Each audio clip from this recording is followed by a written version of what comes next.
पश्यन्ति सिद्धां स्वान्तस्थमीश्वरम् माता रामो पिता रामचन्द्र स्वामी रामो सखा रामचन्द्र सर्वस्वं मे रामचन्द्रोदयन काळुगा भेद को हर भक्त मानस दे हरिजू आई विराजे कथा सुनो इतिहास तुम श्रोता या माग के सब पद रचनम दास मंगल आदि विचार रह वस्तु न और अनूप हरिजन को यश गावते हरिजन मंगल रूप सब संतन निर्णय कियो मति श्रुति पुराण इतिहास भजबे को धोई सुधर है के हरि के हरिदास श्री गुरु अग्रदेव आज्ञा दे हरि भक्तन यश गाओ भव सागर के तरन को नाहि नूर पाओ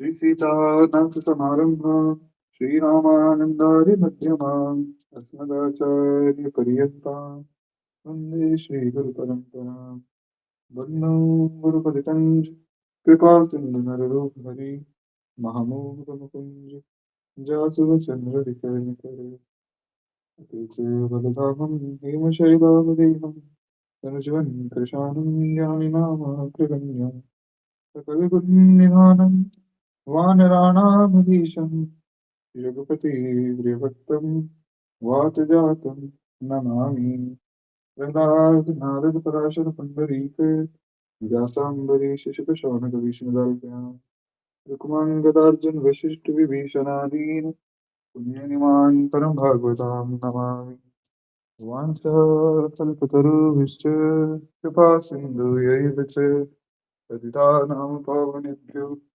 श्रीवैष्णवेभ्यो नमो नमः गुरुभक्तवत्सल भगवान की जय हरिशरणम अनंतानंत कोटि ब्रह्मांड नायक कारण करुणा नाले मुक्त वत्सल शरणागत वत्सल भगवान की महती कृपा करुणा से हम आप सब श्री गुरु समाज जी का श्रवण लाभ ले रहे हैं। हम लोग ये कल की कथा में कल तो खैर क्षमा प्रार्थी कथा हो नहीं पाई, परंतु उसे गत जब हम कथा श्रवण कर रहे थे तो हमने श्री प्रचेतागणों का बड़ा ही सुंदर चरित्र सुना था। आज हमें थोड़ा आगे बढ़ना है और साथ ही में पहले एक बार हम लोग उस पद का स्मरण करें जिसमें श्री नाभा गोस्वामी जी ने सब भक्तों का स्मरण किया है जो जिनका ध्यान श्री ठाकुर जी करते हैं और जो श्री ठाकुर जी का ध्यान करते हैं। तो एक बार प्रेम से बोलिए भक्त वत्सल भगवान की जय। तो श्री नाभा गोस्वामी जी महाराज वर्णन करते हैं, योगेश्वर ऋतदेव अंग मुचुकंद प्रिय व्रत जेता ऋतु परिचित शेष सुत शौनक परिचिता शत्रुपात्र सुता सुनीति सती मंदालस यज्ञ पत्नी ब्रज नारी किए केशव अपने बस ऐसे नर नारी जिते तिन्ही के गाऊं जस पद पंकज बाँचो सदा जिनके हरिनित उर बसें पद पंकज बाँचो सदा जिनके हरिनित उर बसें। इस प्रकार से श्री गोस्वामी नाभादास जी महाराज सब का स्मरण करते हैं। तो हमें श्री सती जी का चरित्र सुनना है। हमने सुना था जो त्रय सुता है उसमें आकुति देवहूति और प्रसूति है, इनका जो चरित्र है ये आगे आएगा। आकुति जी का चरित्र हम पहले ही सुन चुके, इसलिए अब हमें श्री सती माता के चरित्र में प्रवेश करना है। कल हमने श्री शौनक जी और प्रचेता गणों का चरित्र सुना था। आशा करता हूँ आप लोगों को स्मरण में होगा। शौनक जी के चरित्र में हमने सुना था कि शौनक जी और उनके साथ जो 88,000 ऋषि ये सब के सब महाराज भगवान की कथा के बड़े प्रेमी हैं और नित्य ही भगवान की कथा ये सुनते रहते हैं। तो श्री सूत जी महाराज से ये लोग पुराणों की कथाएं सुनते हैं और पुराणों के विषय में ये लोग नित्य ही प्रश्न करते हैं। और वास्तव में वही एक प्रश्न सुंदर प्रश्न है जिससे भगवान की कथा की शुरुआत हो। तो इस प्रकार से कि शौनकादि 88,000 जो ऋषि, ये सब भगवान के बहुत अच्छे भक्त हैं और कथा के बड़े प्रेमी हैं महाराज। उसके बाद हमने प्रचेतागणों का भी चरित्र सुना था। हमने सुना था कि ये जो 10 प्रचेतागण हैं, ये भी भगवान के भजन में खूब तल्लीन है। और इन प्रचेतागणों की यहाँ की दक्ष प्रजापति जो है उनका जन्म हुआ। फिर आगे दक्ष प्रजापति की जो पुत्रियां हैं, उनका चरित्र दिया हुआ है उनके चरित्र में। जैसा कि अभी हमने चर्चा की कि वो चरित्र हम लोग बाद में सुनेंगे आगे, मतलब उनका चरित्र आएगा भक्तमाल जी में ही। तो इस प्रकार से ये जो प्रचेतागण है, ये भी भगवान के भजन में वो प्रेम से लगे हुए हैं। विशेष रूप से हमें यहाँ पर एक भाव ये समझना है कि महाराज जो भगवान की कथा का बड़ा प्रेमी होता है, जो कथा का बड़ा रसिक होता है, उसमें अहंकार नहीं रहता। आप देखिए, जो शौनक आदि, ये 88,000 ऋषि, इनके अंदर अहंकार की कोई गंध नहीं है। क्योंकि आप जो है कितना नाम जप कर रहे हैं, कितना अन्य साधन कर रहे हैं, उसमें अहंकार आने की एक सूक्ष्म भावना रह रहती है। जैसे मान लीजिए कोई व्यक्ति सोचे कि भैया मैं तो खूब लाखों नाम जप करता हूँ, तो उसके अंदर कई बार अहंकार आ जाता है कि देखो मैं तो इतना नाम जप करता हूँ। पर जब वो कथा सुनता है और कथा में महाराज अन्य अन्य भक्तों की कथा सुनता है, उसे पता लगता है कि मैं तो अभी कुछ भी नहीं करता हूँ। बहुत से ऐसे भक्त हैं जो महाराज मुझसे कहीं अधिक ज्यादा नाम जप करते हैं और कर चुके हैं।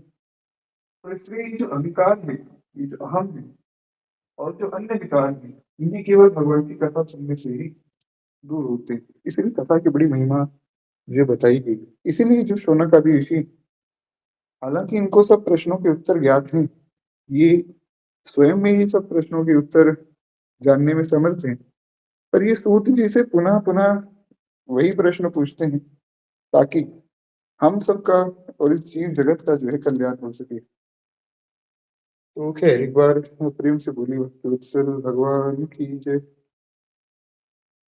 तो हम लोग श्री सती माता का चरित्र सुने, उससे पहले एक बार हम लोग श्री शत्रुपा जी का चरित्र सुन लेते हैं। उसके बाद फिर सती माता के चरित्र में हम लोग प्रवेश करेंगे। मुझे केवल 1 मिनट दीजिए।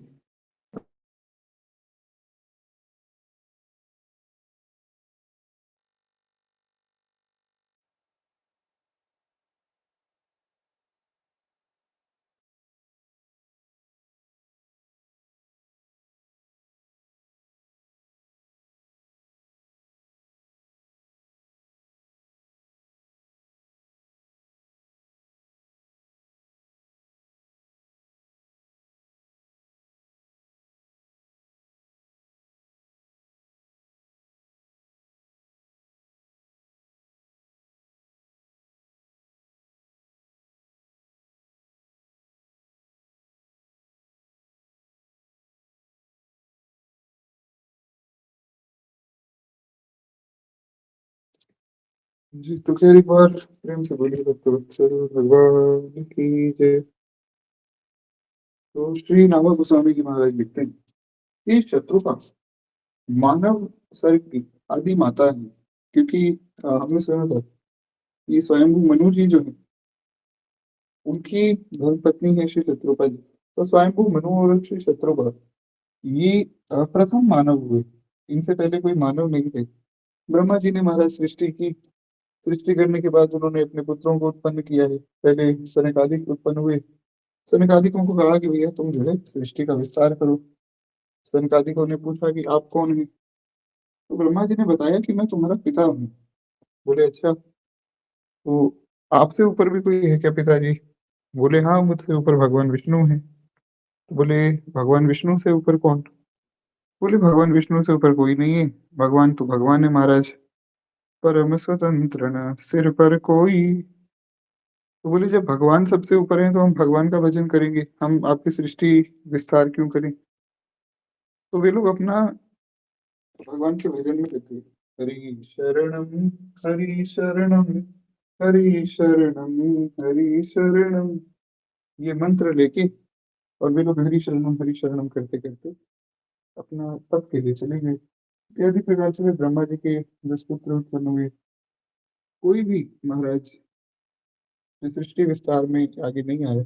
नारद जी को कहा, नारद जी ने कहा मैं तो केवल भगवान के भजन में ही मेरा तो मन लगता है। तो फिर ब्रह्मा जी ने मानव सृष्टि की, जिसमें श्री स्वयं मनु और साथ में जो है शत्रुपा जी का फिर प्राकट्य हुआ है। उसमें भी आगे बहुत विस्तृत कथा आती है कि इस प्रकार से जो है स्वयं मनु और ब्रह्मा जी का प्राकट्य हुआ, क्योंकि ये ब्रह्मा जी के शरीर से प्रकट हुए। शरीर से कैसे? दक्षिण भाग से मनु का और वाम भाग से शत्रुपा का प्रादुर्भाव हुआ। और कहते हैं कि बृहदारण्यक उपनिषद में बताया गया है ये केवल मनुष्य ही नहीं, सैकड़ों प्रकार के पशु भी इन्हीं दोनों की संतान है, क्योंकि ये जो है दिव्य स्वरूप है। शत्रुपाल जी और मनु जी ऐसा नहीं सोचना चाहिए कि हमारी तरह ये कोई साधारण मनुष्य है। इन्होंने पूरी सृष्टि का विस्तार कर दिया, तो मनुष्य तो इनके पुत्र हुए ही, इसलिए हमें मानव कहा जाता है। कई लोग ऐसा भी मानते हैं कि महाराज पहले हम बंदर थे, फिर धीरे धीरे हम इंसान बन गए। तो ये केवल कोरी मूर्खता है, ऐसा कुछ भी नहीं हुआ था। परंतु ये जो मनु जी और शत्रुघ्न जी हैं, इनसे ही मानव की सृष्टि हुई, इसीलिए सबको मनु के पुत्र होने के कारण मानव नाम दिया गया। तो कहते हैं कि मनुष्य भी इनकी संतान है और अनेकों पशु पक्षी भी जो इन्हीं की संतानें हैं।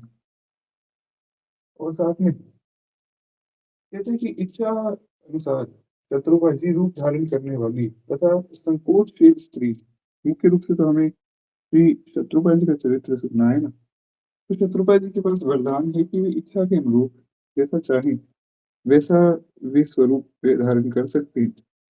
और साथ में वे बड़ी संकोचशील है, यानी कि उनका स्वभाव जो है वो बड़ा संकोचशील है, और होना भी चाहिए। वैष्णव का स्वभाव तो महाराज संकोचशील होना ही चाहिए। क्यों? क्योंकि हमारे श्री ठाकुर जी का स्वभाव बड़ा संकोचशील है।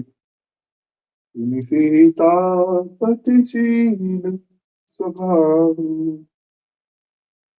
गोस्वामी जी ने बड़ा सुंदर पद लिखा। गोस्वामी जी कहते हैं, मोद न मन तन पुलक नयन जल, तो नर के घर खाऊ, सुनी सीतापति शील स्वभाव। गोस्वामी जी कहते हैं कि महाराज भगवान का स्वभाव बड़ा कोमल है, बड़े संकोची ऋषि ठाकुर जी। और जो इस स्वभाव को सुनने के बाद भी जिसका मन मुदित नहीं होता है, जिसका शरीर पुलकित नहीं होता है, वो मनुष्य है ही नहीं, वो तो धूल फांकने योग्य है। इसलिए वैष्णव का जो स्वभाव है वो भी बड़ा शील युक्त हो, बड़ा संकोच युक्त हो। है। कहते हैं कि ऐसा प्रथम समागम के अवसर पर इन्होंने सैकड़ों रूप धारण करके अपने को जो है मुनि की सृष्टि से छिपाने का प्रयत्न किया, किंतु उन सभी रूपों में जो है मनु ने उन्हें पहचाना और वैसे ही रूप धारण करके उनसे भेंट की है। इस प्रकार सैकड़ों रूप धारण करके जब ये मनु जी के सामने आई, तो इनका नाम पड़ गया शत्रुपा। हजारों रूप जिनके हों ऐसा। तो कहते हैं कि जिन जिन पशुओं के रूप इन्होंने धारण किए, उन सभी रूपों में एक एक संतान इनकी हुई। और मानव की सृष्टि का जो आदि स्तोत्र है वो मनु से ही आरंभ हुआ है। तो उन्हीं के नाम पर जो इस संसार के नर नारी मानव कहलाते हैं, ये तो हम सुन चुके हैं। मुख्य जो चरित्र है वो अब यहाँ से आरंभ हो रहा है, तो थोड़ा सा ध्यान से सब लोग सुने। एक बार फिर से बोलिए, भक्त वत्सल भगवान की जय। कहते हैं महाराज स्वयंभू मनु जो है वो ब्रह्मा वंश के राजा थे, और साथ में सभी प्रकार के संपदाओं से युक्त ब्रह्म ऋषि। हाँ, तो कहते हैं सभी संपदाओं से युक्त जो ब्रह्मर्षि अति नगरी है वो उनकी राजधानी थी।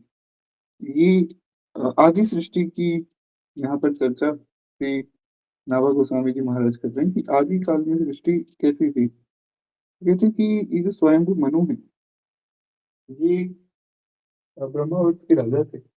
और साथ में जहाँ पृथ्वी को रसातल से आने के पश्चात शरीर कांपते समय श्री बारह भगवान में रोम झड़काकर गिरे थे। वे रोम ही निरंतर हरे-भरे रहने के कारण कुछ काश आदि हो गए, जिनके द्वारा जो है मुनिजन यज्ञ में विघ्न डालते हुए दैत्यों का तिरस्कार करके भगवान यज्ञ पुरुष की आराधना करते हैं।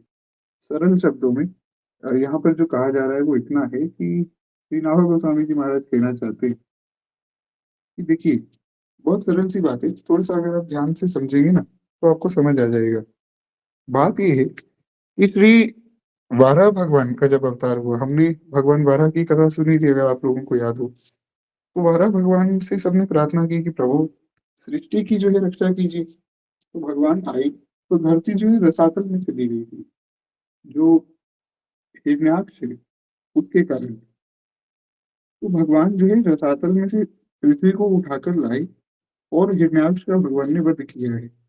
तो वहां पर क्या हुआ था कि जब भगवान रसातल में से आए, तो भगवान का शरीर कांपने लग गया ठंड के कारण। अब वैसे भी ठंड का समय, और उस समय भी ठंड का ही समय था। तो शीत ऋतु थी और साथ में ठंडे-ठंडे पानी के अंदर भगवान गए थे, इसलिए भगवान का शरीर काँप रहा था। हालाँकि भगवान का शरीर तो काँपता नहीं, पर ये एक लीला है। तो भगवान का शरीर काँप रहा था और जब भगवान काँप रहे थे, तो भगवान ने अपने शरीर को थोड़ा-सा ऐसा झटकाया। तो उससे क्या हुआ कि भगवान के कुछ रोम, शरीर के कुछ रोम जो है वो धरती पर गिर गए और वहाँ से जो है कुछ की सृष्टि हुई। ये जो छोटी घास होती है ना, उसकी सृष्टि वहाँ से हुई। तो यहाँ पर श्री राम गोस्वामी जी कह रहे हैं कि उसी कुश को जो है अपना अस्त्र बनाकर ब्राह्मण जन यज्ञ आदि करते हैं। यज्ञ में भी इसका प्रयोग होता है इस प्रकार से।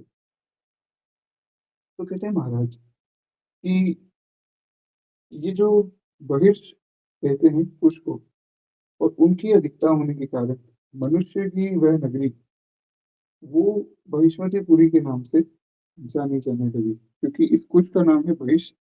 तो ये जो पूरी नगरी है, या ऐसा कहें कि पूरी जो पृथ्वी है, इसको बहिष्मतिपुरी कहा जाता है। तो आशा करता हूँ अब आप लोग समझ गए होंगे यहाँ कहा क्या जा रहा है। तो कहते हैं इस प्रकार से उसी पुरी में महारानी शत्रुपा के साथ मनु जी निवास करते हैं और प्रतिदिन प्रेम पूर्ण हृदय से भगवान की कथा सुनना उनका नित्य नियम था। ये बड़ी विशेष बात है, इसीलिए कथा की शुरुआत में भी मैंने चर्चा की कि महाराज जो कथा के प्रेमी होते हैं और जो भगवान की कथा नित्य निरंतर सुनते हैं, उनमें कोई भी अगर दोष भी हो ना छोटा, तो वो दूर हो जाता है। क्यों? परम श्रद्धेय स्वामी श्री राम सुखदास जी महाराज ऐसा कहा करते थे। एक बार जो है स्वामी जी से किसी व्यक्ति ने कहा कि स्वामी जी, अमुक व्यक्ति जो है वो कुछ गलत आचरणों में पड़ गया है, उससे कुछ गलतियाँ हो गई। तो स्वामी जी ने कहा कि अच्छा, तो भैया ये बताओ कि क्या वो सुबह कथा में आता है? स्वामी जी रोज़ सुबह 5 बजे गीता जी पे प्रवचन करते थे। तो बोले हाँ, कथा में तो आता है, पर स्वामी जी गलती हो गई उससे बेचारे से। तो स्वामी जी बोले कोई बात नहीं, चिंता मत करो। अगर वो कथा में आता है, तो फिर उसकी सारी गलतियाँ जो अपने आप दूर हो जाएँगी। जो उसके अंदर विकार है ना, वो अपने आप ही धीरे-धीरे दूर हो जाएँगे। बस नित्य जो है वो कथा सुनता रहे, सत्संग करता रहे। और जो व्यक्ति कथा में नहीं आता था, चाहे उससे कोई अपराध ना बने, चाहे उससे गलती ना हो, स्वामी जी फिर भी उसे डाँट देते थे, कि भैया कथा में आओ, ये कथा की महिमा है। तो स्वयंभू मनु और शत्रुपा जी, ये लोग भी भगवान की कथा जो है बड़े प्रेम से नित्य सुना करते थे और साथ में भगवान की कथा तो सुनते ही थे। वे दोनों दंपति भली-भांति धर्म का अनुष्ठान करते थे। आज भी वेद उनकी मर्यादा का गान करते हैं। मनु और शत्रुपा के 2 पुत्र और 3 कन्याएँ हुई। ये तो कथा बड़ी प्रसिद्ध है, हम लोग अनेकों बार सुन चुके हैं कि मनु जी के 2 पुत्र हुए, उत्तानपाद और प्रियव्रत। और प्रियव्रत जी की कथा भी हम सुन चुके हैं। तो उत्तानपाद और प्रियव्रत नाम के 2 पुत्र हुए। आकुति, प्रसूति और देवहूति नाम की 3 इनकी कन्याएँ हुईं, जिनकी कथा हम आगे सुनेंगे। कहते हैं प्रसिद्ध भगवत भक्त श्री ध्रुव जी राजा उत्तानपाद के पुत्र थे और राजा प्रियव्रत ने इस पृथ्वी को 7 भागों में विभक्त किया था। ये सारी कथा हम सुन चुके हैं, आपको अगर याद हो, क्योंकि पहले जो ये पूरी पृथ्वी थी, ये पृथ्वी जैसे 7 कॉन्टिनेंट है ना, ऐसे नहीं थे। पहले केवल एक ही पूरी पृथ्वी थी। इसको 7 भागों में बाँटा है श्री प्रियव्रत जी ने, और अपने रथ से जो है इन्होंने बाँटा था। ये सारी कथा हम अभी कुछ दिन पहले ही सुन चुके हैं। तो पुनः विस्तार करने की आवश्यकता नहीं है। कहते हैं इस प्रकार से कन्याओं में से आपूर्ति जो है वो रुचि प्रजापति को ब्याही गई, यानी कि उनका विवाह रुचि प्रजापति से हुआ। प्रसूति जो है वे प्रजापति दक्ष की पत्नी थी और देवहूति का विवाह महर्षि कर्दम से हुआ। महर्षि कर्दम की कथा भी बड़ी विशेष है। महर्षि कर्दम ने कहा कि भैया मैं तो भगवान का भजन करूंगा, मैं इन सब विवाह आदि और गृहस्थ आदि में नहीं पड़ना चाहता। ब्रह्मा जी ने कहा नहीं, आपको जो है विवाह तो करना पड़ेगा। आप ऐसा करना कि जैसे ही आपको पुत्र प्राप्ति हो जाए ना, फिर आप जो है घर छोड़ के चले जाना। तो बोले ठीक है। तो पहले इनको 9 कन्याएं हुई, फिर आगे इनको एक पुत्र हुआ, तो फिर वे घर छोड़कर भजन के लिए चले। देखिए, एक बड़ी विशेष बात है, हम लोग जो सोचते हैं आवश्यक नहीं वैसा हो, क्योंकि भगवान की सृष्टि है महाराज। तो भगवान की सृष्टि में जो भगवान चाहते हैं वो होता है। राम कीन चाहे सो होई, करे अन्यथा बस नहीं कोई। हमने कल जो है प्रचेतागणों की कथा सुनी, तो उसमें भी हमने यही बात सुनी कि प्रचेतागणों ने कहा कि हम विवाह नहीं करेंगे, हम तो भजन करेंगे। पर अंत में हुआ क्या कि उनको विवाह भी करना पड़ा, पुत्र प्राप्ति हुई, फिर वे भजन के लिए पुनः लौटे। तो मुख्य जो मेरे कहने का आशय है वो ये है कि भैया भगवान की इच्छा में अपनी इच्छा मिला देनी चाहिए। जब हम भगवान की इच्छा के अनुरूप चलेंगे ना, तो फिर पहली बात तो हमारे जीवन में कोई क्लेश नहीं रह जाएगा। लोग परेशान इसीलिए हैं क्योंकि वो भगवान की इच्छा में अपनी इच्छा नहीं मिला रहे। उनको लग रहा है कि जो हम चाह रहे हैं वो तो हो नहीं रहा।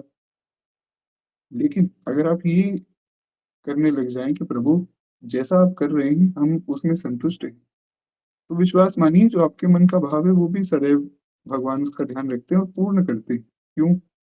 राम सदा सेवक रुचि राखी। गोस्वामी जी ने कहा कि भगवान सदैव अपने भक्तों की रुचि रखते हैं। जैसा भक्तों का भाव होता है भगवान उसे भी पूर्ण करते हैं। तो इसलिए हमें ये बात विशेष रूप से यहाँ इन चरित्रों से समझनी चाहिए कि भैया जो वैष्णव है मुख्य रूप से जो भगवान का भक्त है, उसको तो कभी ये सोचना ही नहीं चाहिए कि मेरे मन की बात नहीं हुई। जो हो रहा है श्री ठाकुर जी की कृपा से सब मंगल ही हो रहा है। तो इस प्रकार से जो है इस बात को यहाँ समझा जा सकता है। खैर एक बार प्रेम से बोलिए भक्त वत्सल भगवान की जय। कहते हैं महाराज इस प्रकार देवहूति जी के गर्भ से सांख्य शास्त्र के प्रणेता भगवत स्वरूप महर्षि कपिल का अवतार हुआ। हमने भगवान कपिल की कथा भी 24 अवतारों में सुनी थी। कहते हैं महाराज मनु ने बहुत समय तक वे राज्य किया और सब प्रकार से प्रजा पालन एवं शास्त्र की मर्यादा रक्षा रूपी भगवान की आज्ञा का ही पालन करते रहे। उसके बाद जो है घर में रहकर राज्य भोगते भोगते चौथापन आ गया, किंतु विषयों से वैराग नहीं हुआ महाराज। ये माया बड़ी कठिन है। हमें लगता है कि अभी जो है खूब आनंद मना ले जीवन में, फिर बाद में चलकर तो भजन करना ही है। विश्वास मानिए वो कल जो है कभी भी नहीं आता है। कल तो महाराज भगवान के जीवन में भी नहीं आया। कल तो भगवान को कहा गया कि राम का राज्याभिषेक कल होगा।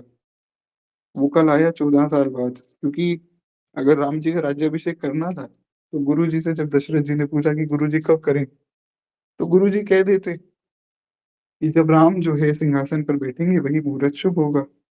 और ये बात कही भी वाल्मीकि रामायण में श्री वशिष्ठ जी ने यही बात कही कि देखो राजन, मुहूर्त निकालने की आवश्यकता नहीं, जब राम सिंहासन पर बैठ जाएंगे वही मुहूर्त शुभ हो जाएगा। क्यों? योग लगन ग्रह बार तिथि सकल भय अनुकूल।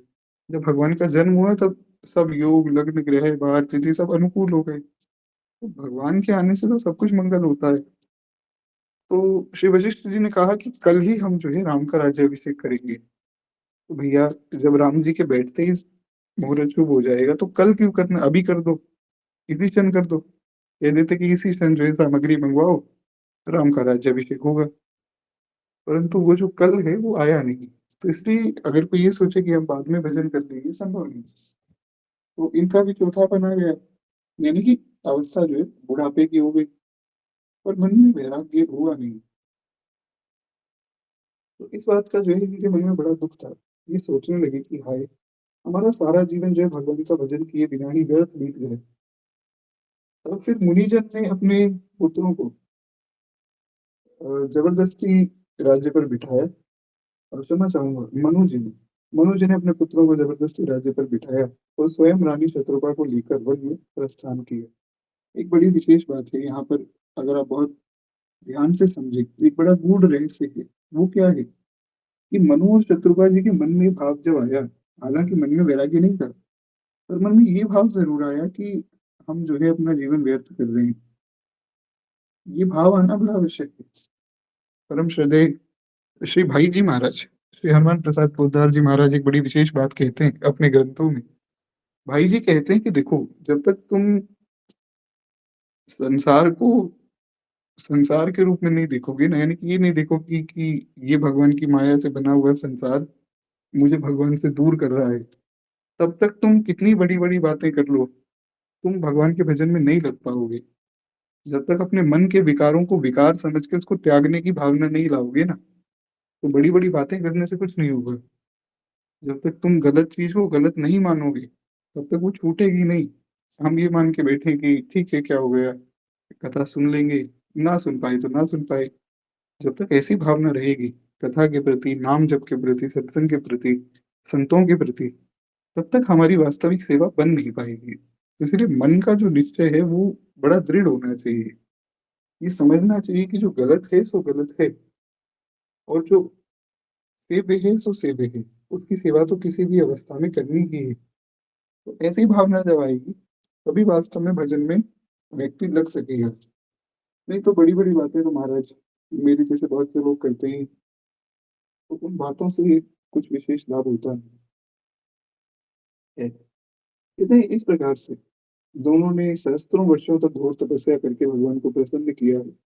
तो फिर करुणा निदान भगवान जो है वहाँ आए हैं। ये बड़ा एक सुंदर प्रसंग है। कथा आप सबको ज्ञात होगी, नहीं तो मैं थोड़ा-सा वर्णन कर देता हूँ। एक बार प्रेम से बोलिए भक्तवत्सल भगवान की जय। तो हुआ क्या था कि इन्होंने महाराज तपस्या की और खूब तपस्या की। इसमें रामचरितमानस में तो गोस्वामी जी ने इसी प्रसंग में बहुत अद्भुत जो है चौपाइयाँ लिखी। मनु जी और शत्रुपा जी का बड़ा सुंदर चरित्र है। स्वयंभू मनु अरु शत्रुपा जिनते भई नर सृष्टि अनूपा। गोस्वामी जी कहते हैं महाराज, अब जो है स्वयंभू मनु और शत्रुपाल जी का मैं वर्णन करता हूँ। सब चौपाइयाँ तो नहीं सुन पाएंगे क्योंकि सब चौपाइयाँ तो मुझे याद भी नहीं और ये प्रसंग भी बहुत बड़ा है। तो आपको कुछ-कुछ चौपाइयाँ जो मुझे याद है वो मैं आपको सुना देता हूँ। तो गोस्वामी जी कहते हैं, दंपति धर्म आचरण नीका, अजहु गाव श्रुति जिनके लीका। गोस्वामी जी कहते हैं महाराज ये मनु जी और शत्रुपा जी कौन है? ये दंपति धर्म आचरण नीका। ये दोनों पति पत्नी जो है धर्म के आचरण में बहुत प्रवीण है, बहुत अच्छे से जो है लगे हुए हैं। साथ में आज भी वेद इनकी मर्यादा का गान करते हैं। यही बात हमने नाभा गोस्वामी जी से सुनी। नाभा गोस्वामी जी ने भक्तमाल में भी यही बात लिखी है और यही बात गोस्वामी तुलसीदास जी ने रामचरितमानस में कही। तो फिर आगे गोस्वामी जी ने वही वर्णन किया जो नाभा गोस्वामी जी ने यहाँ वर्णन किया है। मुझे तो ऐसा लगता है कि मानो श्री रामचरितमानस पढ़ के ही नाभा गोस्वामी जी ने मनु जी और शत्रुपा जी का चरित्र लिखा है। तो फिर आगे गोस्वामी जी ने और भी वर्णन किया कि इनके 2 पुत्र हुए, फिर इनकी 3 कन्याएँ हुई, फिर 3 कन्याओं का किन-किन से विवाह हुआ। तो ये सारी कथा हम सुन चुके हैं। फिर देवहूति जी के गर्भ से जो है सांख्य शास्त्र के प्रणेता भगवान कपिल का जो है प्रादुर्भाव हुआ है, इत्यादि प्रकार से। जो मुख्य बात मुझे यहाँ बतानी है, वो ये गोस्वामी जी कहते हैं, "हुई न विषय विराग, भवन बसत चोथपन, हृदय बहुत दुख लाग, जन्म गयो हरि भगति बिनु।" यही बात इनके मन में आई कि भैया बुढ़ापा आ गया और भजन में लगे नहीं। अभी तक जो है भगवान का भजन कर नहीं पाए। यही बात नाभा गोस्वामी जी ने भक्तमाल में लिखी। तो यहाँ से आप समझ सकते हैं कि जो गोस्वामी तुलसीदास जी ने चरित्र लिखा है ना, वही चरित्र नाभा गोस्वामी जी ने व्याख्या करके लिखा है।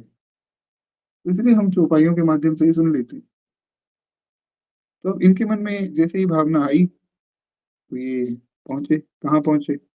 तीरथ बर नैमिष विख्याता, अति पुनीत साधक सिद्धिदाता। नैमिषारण्य में पहुँचे। हमने कल की कथा में जो है नैमिषारण्य जी की भी बड़ी विशेष महिमा सुनी थी। नैमिषारण्य में ही शौनक आदि महर्षि और निवास करते हैं। और नैमिषारण्य शुरू से ही ऋषियों की भूमि रही है। ये तपोभूमि है नैमिषारण्य। तो खैर, एक बार प्रेम से बोलिए भक्तवत्सल भगवान की जय। तो गोस्वामी जी कहते हैं कि नैमिषारण्य में ये दोनों भगवान का भजन करने के लिए चले। अब भजन कर किस प्रकार जाएंगे, ये बड़ा एक विशेष भाव है। इसको थोड़ा सा ध्यान से जो है सबको सुनना चाहिए। भजन कैसे किया जाता है, और भजन कर तो रहे हैं, पर उसमें भाव क्या रखें, ये भी बड़ी आवश्यक बात है। आपने जो है जीवन भर भजन किया, वो भाव रखा कि महाराज मुझे जो है एक छोटे से प्रांत का राजा बना दो, तो फिर क्या भजन किया महाराज। अगर आप इस कारण से भजन कर रहे हैं कि मैं कुछ घर गाड़ी पैसा ले लूं, तो ये तो वैसी ही बात है जैसे किसी को मान लीजिए एक बहुत अनमोल हीरा मिला हो, और उस हीरे को ले जाकर वो बाजार में कुछ सब्जी खरीद ले, तो ये वैसी बात है। तो भजन का क्या फल मानना चाहिए, ये श्री मनु जी समझाते हैं। तो श्री गोस्वामी जी महाराज वर्णन करते हैं कि इनका भजन कैसा है। बस ही तहाँ मुनि सिद्ध समाज, तहाँ हर्ष चले मन राजा। जहाँ पर सिद्ध समाज रहता है वहां ये लोग पहुंचे, और वहां जो है बड़े हर्ष के साथ पहुंचे। सबसे पहली बात, भजन बड़े हर्ष के साथ किया जाए, बड़े उल्लास के साथ, मन में एक आनंद लेकर। भगवान का भजन जो है वो उदासीनता के साथ नहीं किया जा सकता है। संसार के प्रति तो आप उदासीन हो सकते हैं, भजन के प्रति नहीं हो सकते हैं। आप देखिए जितने भी भजन करने वाले महात्मा हैं, वे बड़े आनंद में रहते हैं, खूब जो है हंसते रहते हैं, क्योंकि भजन में ही आनंद है वास्तव में। तो बड़े हर्ष के साथ भजन में लगना चाहिए। उसके बाद कहते हैं, कृष शरीर मुनि पट परिधाना, सत समाज नित सुनहि पुराना। कहते हैं कि इन्होंने क्या किया कि जैसे संत जन ऋषि जन वहां रहते हैं ना, उन्होंने वल्कल वस्त्र धारण किए थे, तो इन्होंने भी वल्कल वस्त्र पहन लिए, और उन ऋषियों से नित्य ही भगवान की कथा सुनते हैं। वहां जाकर भी भगवान की कथा ही सुन रहे हैं, क्योंकि विशेष रूप से साधन ही यही है। अन्य कोई साधन है ही नहीं महाराज। यही एक साधन है, भगवान की कथा और भगवान का नाम। कथा सत्संग ही जीव का कल्याण करता है। हमारे गुरुदेव भगवान तो कहते हैं कि जीव के कल्याण का कोई सरलतम साधन है, तो वो है भगवान की कथा। कथा से श्रेष्ठ कोई साधन अन्य है ही नहीं। तो खैर, एक बार प्रेम से बोलिए श्री भक्तमाल भगवान की जय। तो इस प्रकार से जो ये लोग वहां जाकर फिर भगवान की अनेकों कथाएं उन ऋषियों से ही सुनते हैं, जिनके पास ये लोग रहते हैं। और साथ में द्वादश अक्षर मंत्र का जप भी करते हैं। द्वादश अक्षर मंत्र जो है वो मैं यहाँ तो नहीं कह सकता हूँ, क्योंकि द्वादश अक्षर मंत्र की जो है दीक्षा दास की हुई नहीं। द्वादश अक्षर मंत्र बिना दीक्षा के नहीं कहा जाता है। आशा करता हूँ आप समझ गए होंगे। तो वो जानकर हम करेंगे भी क्या, हम आगे बढ़ते हैं।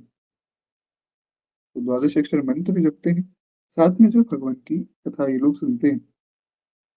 मुख्य बात, इनका जो आहार है वो कैसा है। करही आहार साक फल कंदा, सुमिरहि ब्रह्म सच्चिदानंदा। पुनि हरि हेतु करण तप लागे, बार्य आधार मूल फल त्यागे। कहते महाराज इनका जो आहार है वो बड़ा अद्भुत है। ये केवल साग, फल और कंद आदि का आहार करते हैं। यानी कि बड़ा सात्विक, और उसमें भी केवल तीन ही चीजें, साग, फल और कंद आदि। क्यों? क्योंकि जब तक आपका आहार शुद्ध नहीं होगा ना, तब तक आपका विचार शुद्ध नहीं हो सकता है। आहार बड़ा आवश्यक है महाराज। अगर आपका आहार जो है बड़ा तामसिक है, तो आप भजन में लग ही नहीं सकते। आहार शुद्धो सत्य शुद्धि, ये वेद का वाक्य है। आहार शुद्ध होगा तो आपका मन शुद्ध होगा। इसलिए जो बहुत ज्यादा भोजनानंदी व्यक्ति है ना, उसको भजन में बहुत आनंद नहीं आता है। तो आहार केवल इस भाव से लिया जाए कि भैया पेट भरना है, तो जो मिल रहा है ठाकुर जी की कृपा से वो पा लिया जाए। उसमें भी केवल वही जो भगवान को भोग लग सकता है, उसमें भी भगवान को भोग लगाकर। तो खैर, इस प्रकार से इनका आहार है। आगे फिर ये भगवान का जो है निरंतर ध्यान करते हैं, तप करते हैं और यही इनके मन में भाव है कि बस भगवान का दर्शन हो, तो नित्य जो है ध्यान करते हैं। इस प्रकार से फिर गोस्वामी जी ने आगे भी बहुत वर्णन किया। तो हुआ क्या कि जब ये तप कर रहे थे, तो नेति नेति जेहि वेद निरूपा, निजानंद निरुपाधि अनूपा, शंभु बिरंच विष्णु भगवाना, उपजहि जासु अंस ते नाना। कहते हैं जिनके एक एक रोम से अनंत अनंत कोटि ब्रह्मांड प्रकट हो जाते हैं, अनंत अनंत कोटि ब्रह्मा विष्णु महेश प्रकट हो जाते हैं, उन भगवान की जो है ये आराधना कर रहे हैं और उन भगवान को ही पाना चाहते हैं। और एक बड़ी विशेष बात गोस्वामी जी ने लिखी, अब देखिए गोस्वामी जी का वैदुष्य देखिए। एक तरफ तो गोस्वामी जी ने ये बात कह दी कि शंभु बिरंच विष्णु भगवान, उपजहि जासु अंश ते नाना। कहते हैं जिनके एक एक अंश से अनेकों अनेक ब्रह्मा विष्णु महेश प्रकट होते हैं, वे भगवान उनका ही ध्यान कर रहे हैं। परंतु साथ में गोस्वामी जी ने एक और बात लिखी है, ऐसे हो प्रभु सेवक बस आई, जो भगत है तू लीला तनु गाई। कहते हैं कि ऐसे भगवान सेवकों के वश में हो जाते हैं। यानी कि गोस्वामी जी ने यहाँ आश्वासन दिया है कि भैया कोई डर मत जाना भगवान का ऐश्वर्य देख के। अर्जुन को भगवान ने अपना ऐश्वर्य दिखाया, अर्जुन कांप गए। अर्जुन ने कहा प्रभु आप तो उसी स्वरूप में आ जाओ महाराज जिसमें आप जो है मेरे सखा हो। तो कई बार ऐसा होता है कि जो भगवान का भक्त होता है वो डर जाता है, उसको लगता है कि भाई इतने बड़े भगवान और मुझे कहाँ मिलेंगे। तो गोस्वामी जी ने इसलिए पहले ही यहाँ स्पष्ट कर दिया कि भैया हिम्मत नहीं हारनी, डरना नहीं है, क्योंकि ऐसे भगवान भक्तों के वश में हो जाते हैं। और ये बात तो हम भक्तमाल जी में पढ़ ही रहे हैं। तो इस प्रकार से जो है शत्रुपा जी और मनु जी तपस्या करते हैं। तो काफी जो है समय बीत गया और उसके बाद जो है फिर ब्रह्मा जी आए हैं, शंकर जी आए हैं, फिर भगवान विष्णु भी आए हैं। इन्होंने बहुत सी बातें कही कि आप अमुक ले लो और तमुक ले लो, सब मांगा। पर क्षमा चाहूंगा, सब देने का प्रयास किया, पर महाराज जी माने नहीं। क्यों? क्यों? इनके मन में भाव यही था कि हम जिनकी उपासना कर रहे हैं, जिन भगवान की उपासना करते हैं हम, वही भगवान आकर जब हम पर कृपा करेंगे हम तभी आंखें खोलेंगे। तो ब्रह्मा जी आए, शंकर जी आए, भगवान विष्णु आए, तब इन्होंने आंखें ही नहीं खोली। अच्छा, एक भाव में और स्पष्ट कर दूं कि भगवान विष्णु में और भगवान राम में तो भेद नहीं है, एक ही ठाकुर जी हैं। आप उन्हें राम कहें चाहे नारायण कहें। तो फिर जब भगवान विष्णु आ गए थे तो फिर आंखें क्यों नहीं खोली? तो यहाँ पे संत जनों ने एक भाव स्वीकार किया कि देखो, भगवान विष्णु आए थे, पहले जब आए भगवान, तो भगवान आए कुछ देने की भावना से, अपने आप को देने नहीं आए थे। भगवान तो संसारी सुख देने आए थे। तो इन्होंने मना कर दिया कि प्रभु हम हमें कुछ नहीं चाहिए। फिर जब भगवान श्री राम रूप में जब दर्शन देते हैं, तब इनकी मन की अभिलाषा पूर्ण हुई जिसके लिए तब किया था। तब फिर जो है इन्होंने वहां आंखें खोली। बड़ा अद्भुत प्रसंग है। इन्होंने भगवान से प्रार्थना की है। दो चार चौपाइयां बस हम लोग सुने फिर आगे बढ़ेंगे। कहते हैं, जो अनाथ हित हम पर नेहु, तो प्रसन्न हुई यह वर देहु। कहते हैं हे नाथ, अगर आप हम पर प्रसन्न हैं तो, और अगर आप मुझसे प्रेम करते हैं तो आप प्रसन्न होकर मुझे एक वरदान दीजिए। भगवान से एक वरदान मांगा है। भगवान ने कहा भैया बताओ। जो स्वरूप बस शिव मन माही, यही कारण मुनि जतन कराही। जो भुसंडी मन मानस हंसा, सगुन अगुन जेहि निगम प्रशंसा। देखई हम ही स्वरूप भरि लोचन, कृपा करहु प्रणतारत मोचन। बड़ा ही अद्भुत भाव है, बड़ी सुंदर मांग है। यहाँ क्या मांगा है देखिए, कोई घर, कोई गाड़ी, कोई संपत्ति, कोई सुख, ये नहीं मांगा। उन्होंने कहा प्रभु मुझे वो रूप दिखा दीजिए। कौन सा रूप?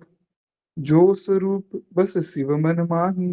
जो रूप भगवान शंकर के मन में बसता है। क्यों? मैं नहीं जानता हूँ कि इस क्या मांगना चाहिए प्रभु, लेकिन शंकर जी तो परम वैष्णव है। तो जो उन्होंने मांगा वही मुझे दे दो। उन्होंने जो मांगा अच्छा ही मांगा होगा। तो जो स्वरूप बस शिव मन माही, जिस रूप को शंकर जी अपने मन में बसाते हैं और जिस रूप के लिए योगी मुनि ध्यानी लाखों लाखों साल तपस्या करते हैं, पर फिर भी वो रूप उनको कई बार प्राप्त नहीं हो पाता है। वो रूप जो श्री काकभुशुंडी जी के मन मानस का हंस है, वो रूप आप मुझे उसका दर्शन करेगी। वो रूप है कौन सा? वो रूप है भगवान का बाल स्वरूप। शंकर जी के आराध्य हैं बाल रूप में भगवान। अब देखिए, जब राम जन्म हुआ तब शंकर जी पहुंच गए।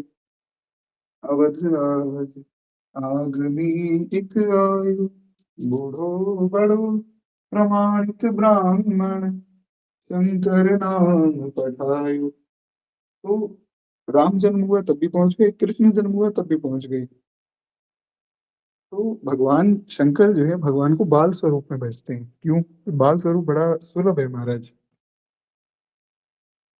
मंगल भवन मंगल हारी, द्रवहु सुदशरथ अजिर बिहारी, बंदउ बाल रूप सोई रामू, सब सिद्धि सुलभ जपत जिस नामू। श्री भोले बाबा बुद्ध भगवान भगवान शिव कहते हैं कि बंदउ बाल रूप सोई रामू। मैं बाल रूप श्री राम की वंदना करता हूँ। क्यों? जिनके नाम जपने से,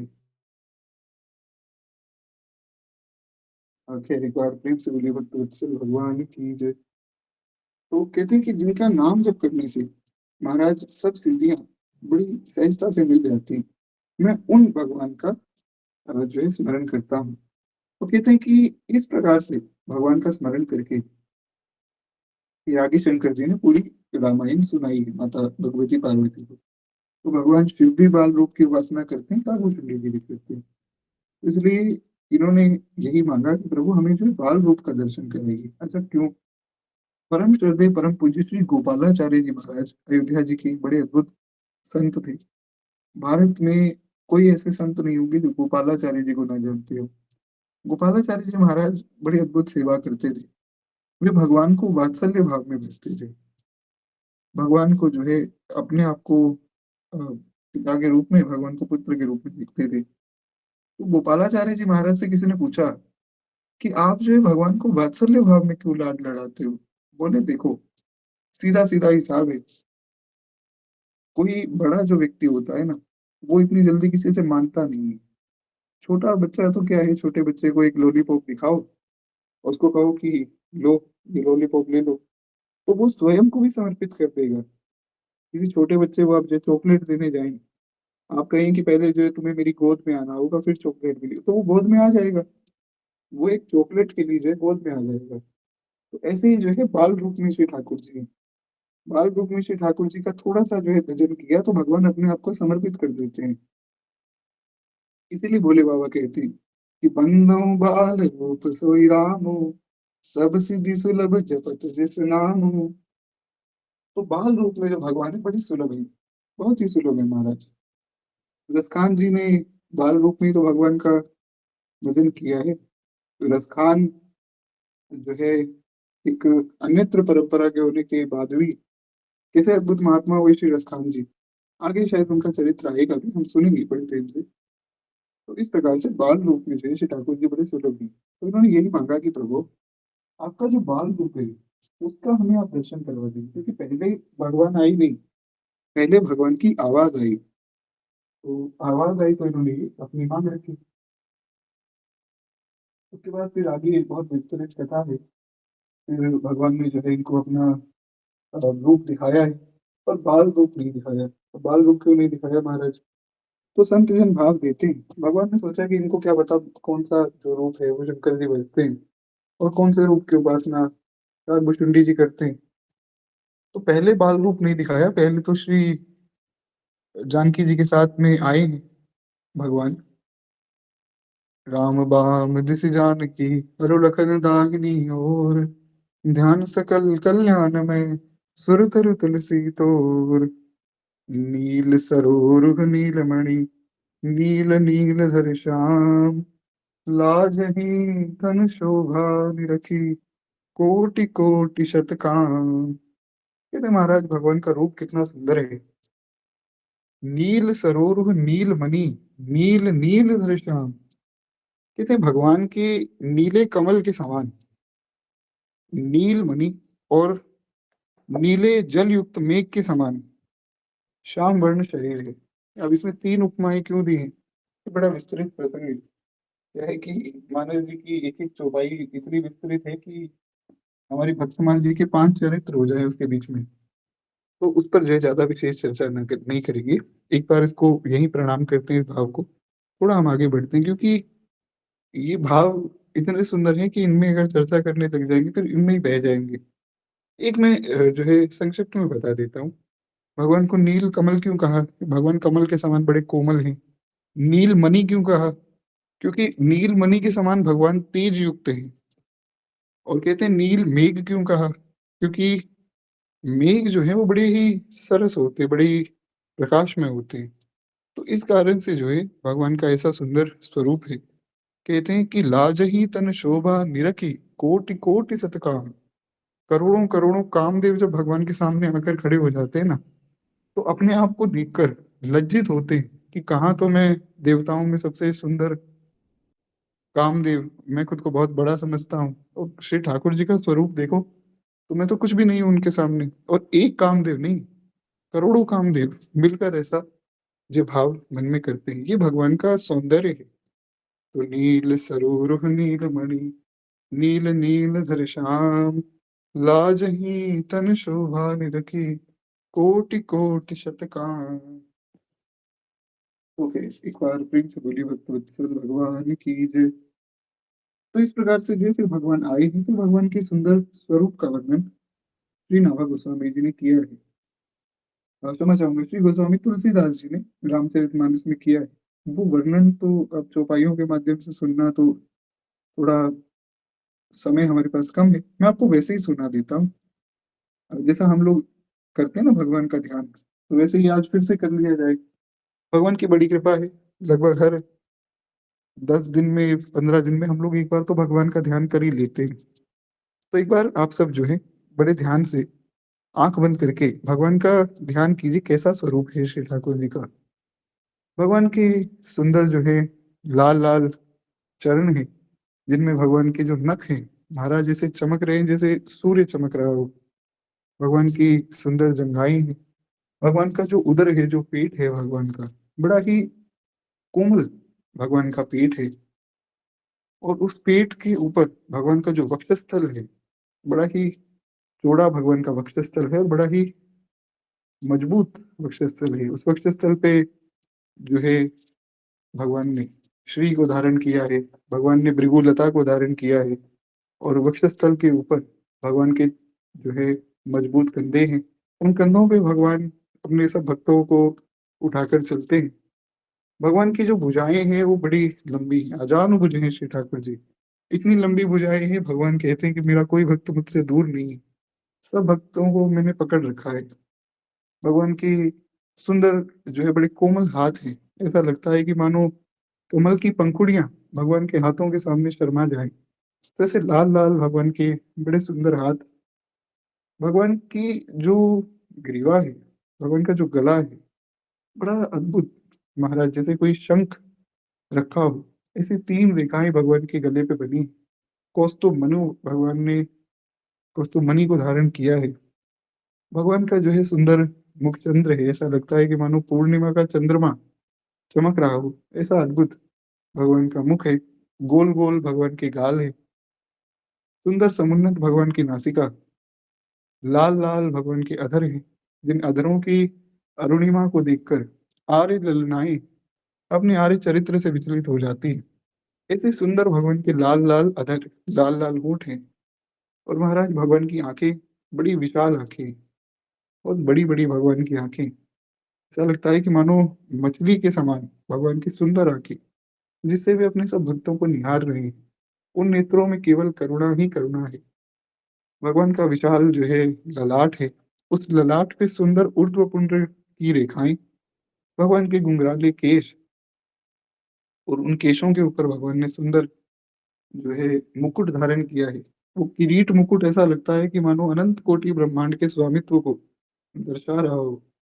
तो ऐसा अद्भुत महाराज भगवान का वो किरीट मुकुट है।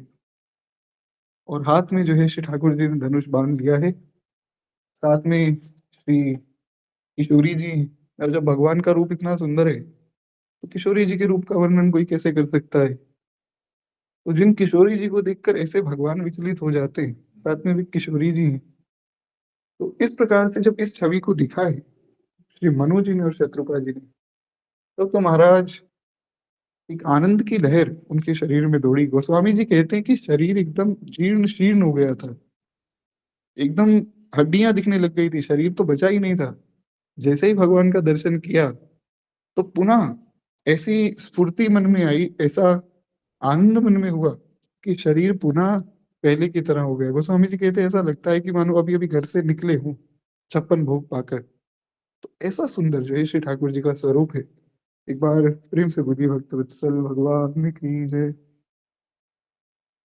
तो ऐसा ही वर्णन श्री गोस्वामी जी ने फिर आगे रामचरित मानस में किया है। अभी क्या है, रामचरित मानस तो हमारे पास है नहीं, उस समय की भी थोड़ी सी कमी है। तो इस प्रकार गोस्वामी जी वर्णन करके फिर आगे बताते हैं कि भगवान ने कहा कि भैया मांगो, जो तुम्हारे मन में हो वो तुम मांगो। तो मनु और शत्रुपा जी ने बड़ा विचार किया, बोले प्रभु अब आपसे क्या मांगना। भगवान बोले नहीं, मांगना तो पड़ेगा। क्यों? क्योंकि मैं आया हूं तो मेरा आना जो है व्यर्थ नहीं होना चाहिए। मेरा जो दर्शन है वो अमोघ है। तो अमोघ का क्या मतलब है कि भगवान का जो दर्शन है ना, वो खाली नहीं जा सकता है। तो इसलिए भगवान जब आते हैं तो हर एक भक्त को कुछ ना कुछ देते हैं, क्योंकि भगवान के दर्शन की मर्यादा है। अगर भगवान आए और दर्शन देकर चले जाएं, कुछ दे नहीं, तो फिर ये भगवान के स्वरूप की निंदा हो जाएगी। इसलिए देना तो बड़ा आवश्यक है। तो इन्होंने बड़ा विचार किया, इनके मन में लालसा तो थी, तो इन्होंने वो कह दी। कहते हैं एक लालसा बड़ी उर्माही, जो सगुन अगम कही जात सुनाही। कहते हैं क्या लालसा है बताइए। कहते हैं प्रभु वैसे तो मन में लालसा है, पर आपसे क्या छिपानी, आप तो हमारे ही हैं। तुम ही देत अति सुगम गोसाई, अगम लाग मोहि निज कृपणाई। कहते हैं नाथ, मैं तो बस यही प्रार्थना करता हूँ कि आपके लिए तो उसका पूरा करना बहुत ही सहज है। आपको कोई कठिनाई नहीं होगी। अगर आप जो है आज्ञा दें तो मैं अपनी बात कहूँ। तो भगवान ने कहा कि भैया बताओ। तो कहते हैं कि हे प्रभु, मुझे तो बस इतना चाहिए कि आप जो है अपने आप को मुझे दे दीजिए। आप तो दानियों में शिरोमणि हैं। तो चाहूं तुम ही समान सुत, प्रभु सन कवन दुरावा। श्री मनोज ने कहा प्रभु मैं आपके समान एक पुत्र चाहता हूँ, ये नहीं कहा कि आपको चाहता हूँ। तो बड़ी विशेष बात है। भगवान का भक्त बड़ा चालाक होता है। श्री केवट जी महाराज भगवान को नाव में चढ़ाने लगे। भगवान ने कहा कि चलो भैया हमें जो है पार उतार दो। केवट ने कहा ऐसे पार नहीं उतारूंगा। भगवान बोले फिर क्या करना पड़ेगा। बोले कि पहले आप मुझसे कहो कि केवट तुम जो है मुझे नाव में चढ़ाओ, और क्षमा चाहूंगा। भगवान को केवट जी ने कहा कि पहले आप मुझसे कहो कि केवट तुम मेरे चरण पखारो, यानी कि मेरे चरणों को धोकर फिर जो है चरण जल जो है चरणामृत जो है उसे तुम पियो। तो भगवान ने कहा भैया जैसा आपको ठीक लगे करो। बोले ऐसे नहीं, आप अपने मुख से मुझे बोलिए कि केवट मेरे चरण पखारो। भगवान को फंसा दिया। अंत में भगवान को बोलना पड़ा महाराज। तो केवट जी ने कहा कि प्रभु मुझे कोई आग्रह नहीं है, मैं यहाँ जो है किसी और को ले जाऊंगा पार। नाव में बैठकर पार आपको होना है, तो कहना आपको पड़ेगा। यहाँ भगवान को केवट ने फंसाया। क्यों? भगवान भक्तों को फंसाते हैं।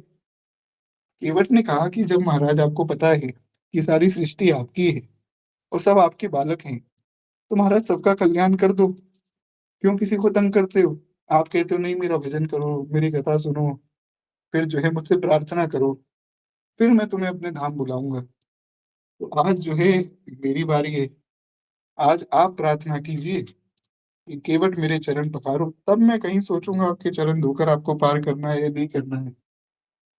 तो ये इसको लीला की दृष्टि से देखना चाहिए। बड़ा ही अद्भुत केवट जी का भाव है।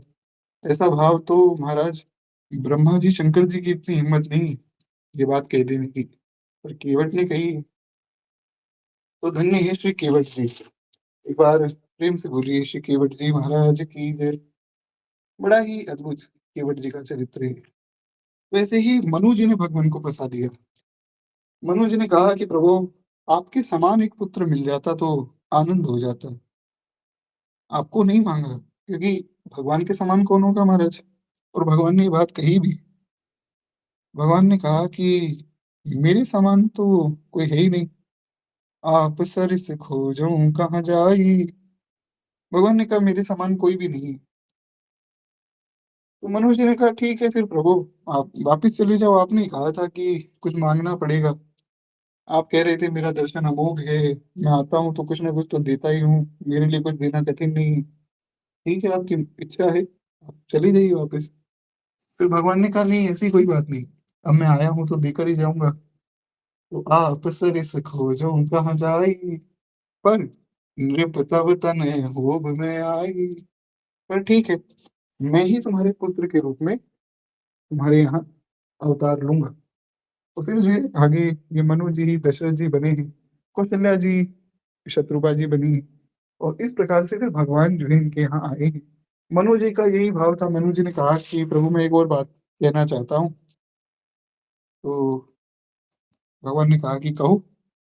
बोले प्रभु मैं इतना चाहता हूँ कि जब आप आए ना मेरे पुत्र रूप में, तो मेरा ऐसा आप में प्रेम हो जाए कि जैसे ही आप मुझसे दूर हो मेरे प्राण निकल जाए, मैं आपके बिना नहीं जीना चाहता हूँ। यही हुआ। जैसे ही भगवान जो है वन में गए, राम राम कही राम राम कही राम। श्री गोस्वामी जी कहते हैं कि महाराज 6 बार जो है दशरथ जी ने राम राम पुकारा, और 6 बार राम राम पुकार कर फिर दशरथ जी भगवान के धाम चले गए।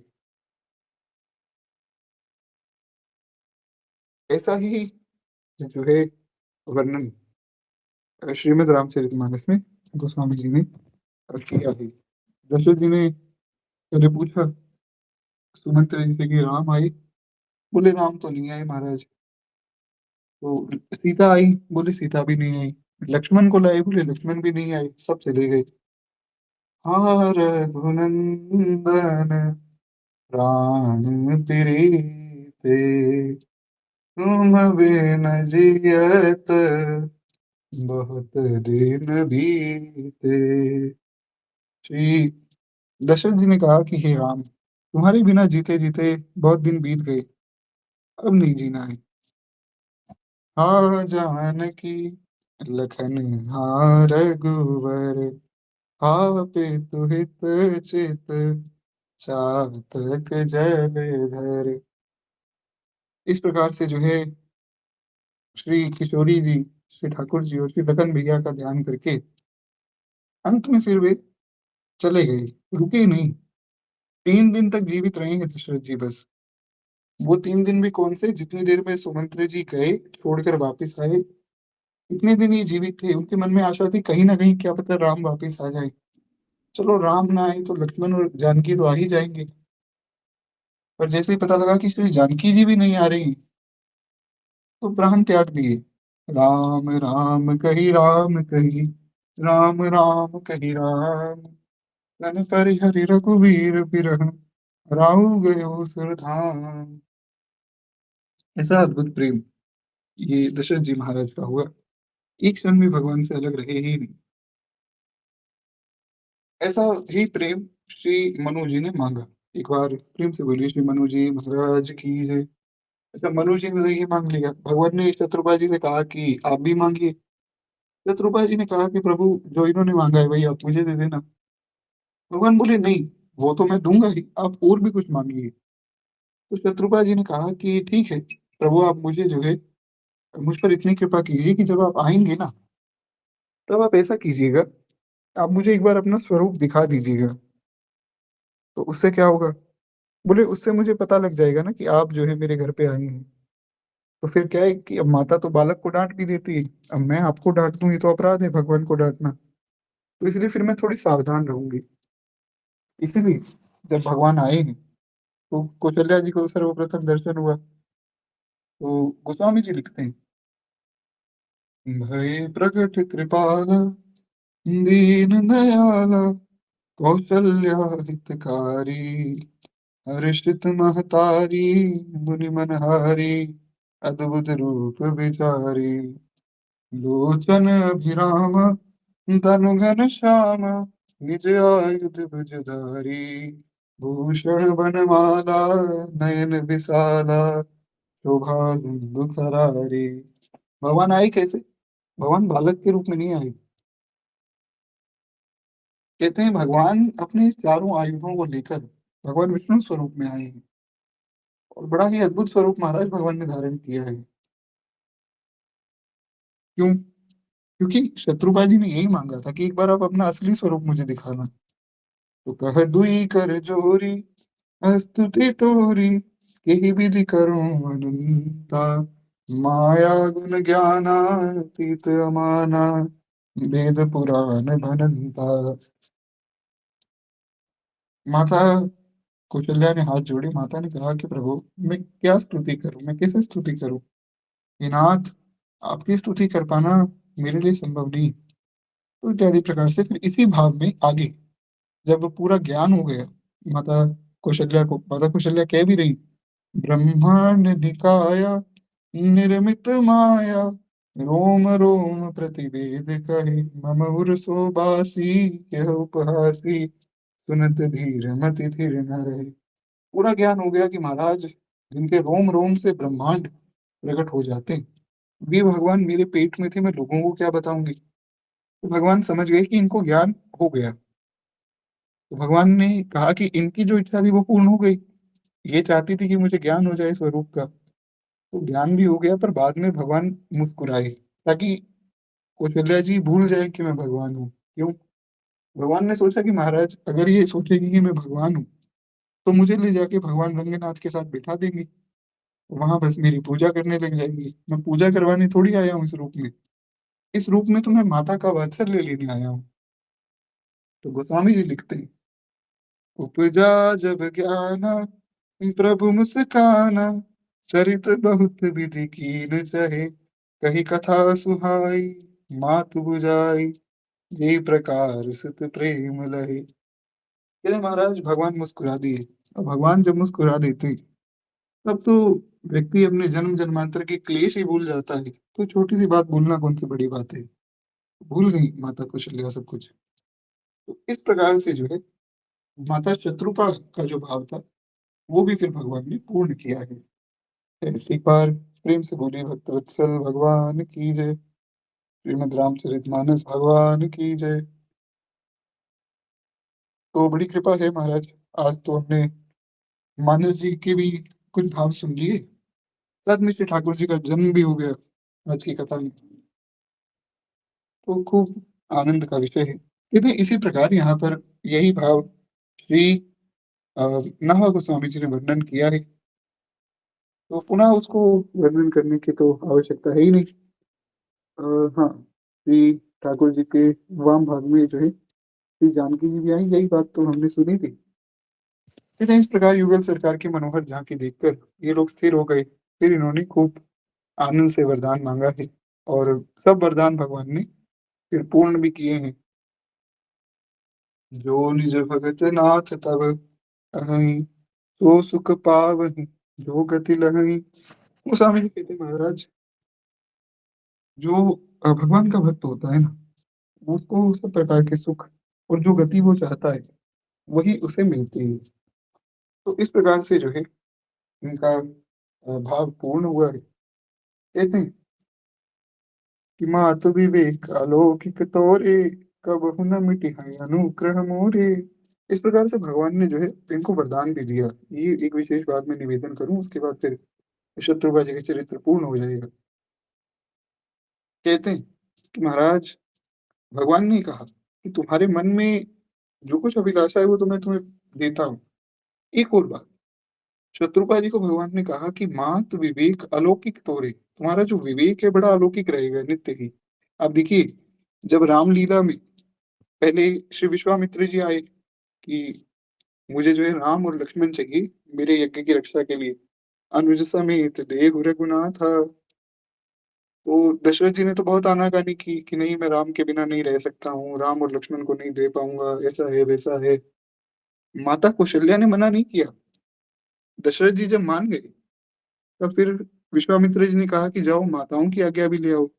तो माताओं की आज्ञा जब लेने गए, माता ने तुरंत कह दिया कि हाँ हाँ, मुझे पता है कि विश्वामित्र जी आए हैं, तुम्हें लेने आए हैं, तुम उनके साथ चले जाओ। क्योंकि शंकर जी ने पहले ही बता दिया था बचपन में कि बाबा जी आएंगे, उनके साथ भेज देना, बाबा जी विवाह करवा देंगे।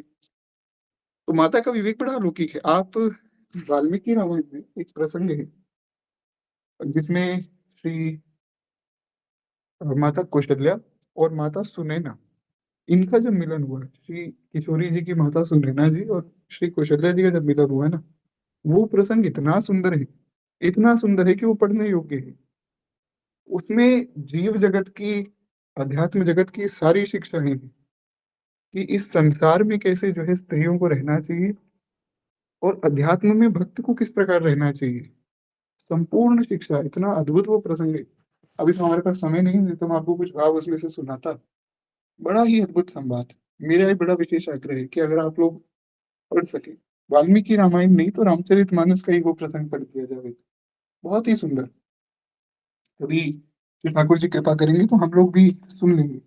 जब रामचरितमानस की कथा हुई तब तो हमने सुना ही था। तो उसमें इतनी सुंदर सुंदर बातें हैं, इतनी सुंदर सुंदर मर्यादा का वर्णन है कि आज अगर उस मर्यादा का कोई पालन करे तो भगवान के धाम से कम जो है किसी का घर नहीं होगा। उनका घर ही भगवान का धाम हो जाएगा। क्यों?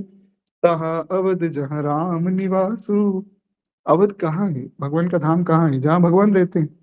तो उनके घर में सदैव भगवान रहते हैं, जो इन मर्यादाओं का पालन करते हैं। तो ऐसा अद्भुत जो है वो चरित्र श्री कौशल्याम्बा और साथ में श्री सुनैना जी का है। तो वही बात भगवान ने कही कि मात विवेक अलौकिक तोरे और कबहु न मिटे अनुग्रह मोरे।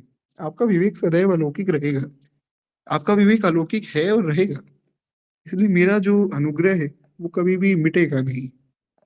इस प्रकार से जो है शत्रुपा जी भगवान की माता हुई हैं, तो आप समझ सकते हैं जो भगवान की भी माता है, कैसा अद्भुत जो है उनका प्रेम, कैसा अद्भुत उनका स्वभाव और कैसा अद्भुत उनका भाव होगा। तो इस प्रकार से जो है श्री कौशल्या जी का श्री शत्रुपा जी का चरित्र पूर्ण होता है। एक बार प्रेम से बोलिए श्री शत्रुपा महारानी की जय।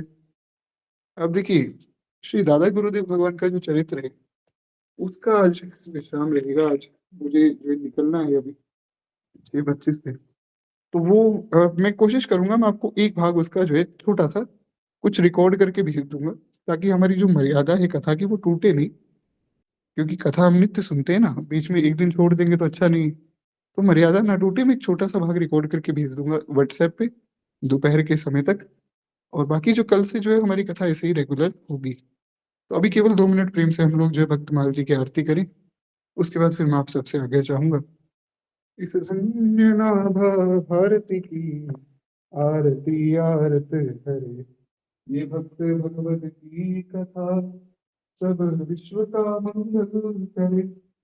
इस धन्य नाभा भारती की आरती आरत हरे, नर जाति जब माया विवश अज्ञान तम में पग गई, जन भारती आभा तभी जग जग गई, जग भग गई। अज्ञान माया मोह तन की काली माँ कलई धुली, सत प्रेम समता सत्य सुख शुचि कंज कलिकाई खिली। उलूक खल कली मल सकल उड़गन प्रभात हो गए, तब सब पथिक सुंदर सुखद हरि भक्ति पथ को पा गए। इस भक्त माला के सकल हरि भक्त जन दाया करो, सच्ची अहिंसा भक्ति में विज्ञान दे माया हरो। इस भक्त माला के सकल हरि भक्त जन दाया करो, सच्ची अहिंसा भक्ति में विज्ञान दे माया हरो। इस धन्य नाभा भारती की आरती आरती हरे। बोली भक्त वत्सल भगवान की जय, बाल कृष्ण लाल की जय, उमापति महादेव की जय। सब संतन की जय, सब भक्तन की जय, आज के आनंद की जय, श्री भक्तमाल भगवान की जय। जय जय श्री सीताराम, जय जय श्री राधे श्याम, नमः पार्वती पतये, हर हर महादेव शंभु हर। जी तो अब भी आपसे आगे चाहूंगा, किसी का कोई प्रश्न हो तो व्हाट्सएप आदि पर चर्चा कर लेंगे। और छोटा सा एक प्रसंग मैं रिकॉर्ड करके आपको भेज दूंगा। एक मेरी बड़ी विशेष प्रार्थना है कि कल से जो है सब लोग रेगुलर रहें, क्योंकि कल से जो चरित्र शुरू हो रहे हैं वो बड़े विशेष हैं। तो अभी के लिए आगे दीजिए। श्री सीताराम, श्री राधे श्याम।